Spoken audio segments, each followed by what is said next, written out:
One of the most dangerous issues to leave unresolved in your heart is fearing people more than God. Herod had wanted to put Yochanan to death, but he was afraid of the people, in whose eyes Yochanan was a prophet.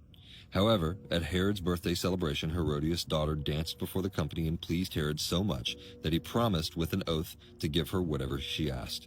Prompted by her mother, she said, "Give me here on a platter the head of Yochanan the immerser."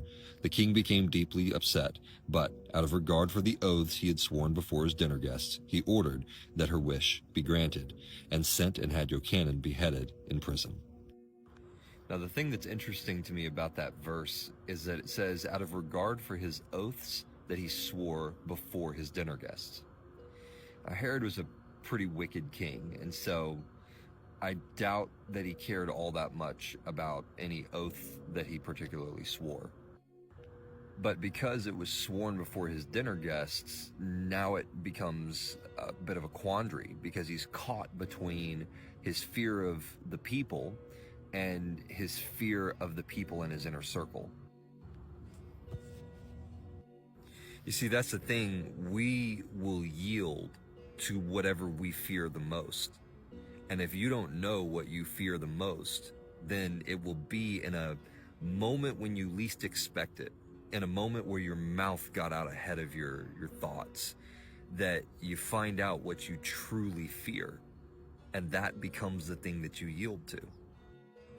In Herod's case, it was the fear of public perception, and a lot of people also share that fear. But it's not always expressed in that way. Everybody has some degree of a fear of man. It's just a question of whose opinion do you care about the most? Is it your family's opinion? Is it your spouse's opinion? Is it your inner circle's opinion? Is it the opinion of TikTok or YouTube or whatever platform you happen to be on, right? Whose opinion of you do you concern yourself with the most? Because that ultimately is what drives us in some way, shape, or form. It may not always be the highest driver, but it is the underlying thread that sits in the hearts of every single person. We all care about someone's opinion. It might even just be our own. Some people, it's just what they think of themselves that is the most important thing. But the truth of the matter is the only person whose opinion actually matters is the Lord's, the one who made you. So much so that Paul even said, I don't even evaluate myself. I don't necessarily know of anything against me, but the only person whose opinion I care about, the only person whose evaluation I care about is his. No one else's. And that's where we have to start. That's the beginning of everything. I hear people talk a lot about this idea of forgiving yourself, right? Other people have forgiven you, but you have a hard time forgiving yourself. This is another great example of whose opinion do you hold in the highest esteem.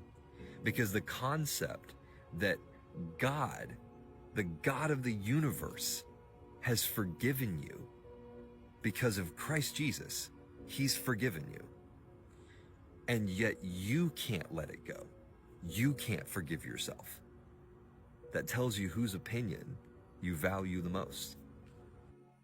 I think that's the question we all really have to ask ourselves and be honest with ourselves about whose opinion drives us. Whose opinion do we care about? Is it a family member? Is it a friend? Is it an inner circle? Is it our own? Because when push come to shove, when the moment arrives where we're going to have to disappoint that person, the question we have to ask is, are we more concerned about disappointing the Lord or disappointing someone else? Shh.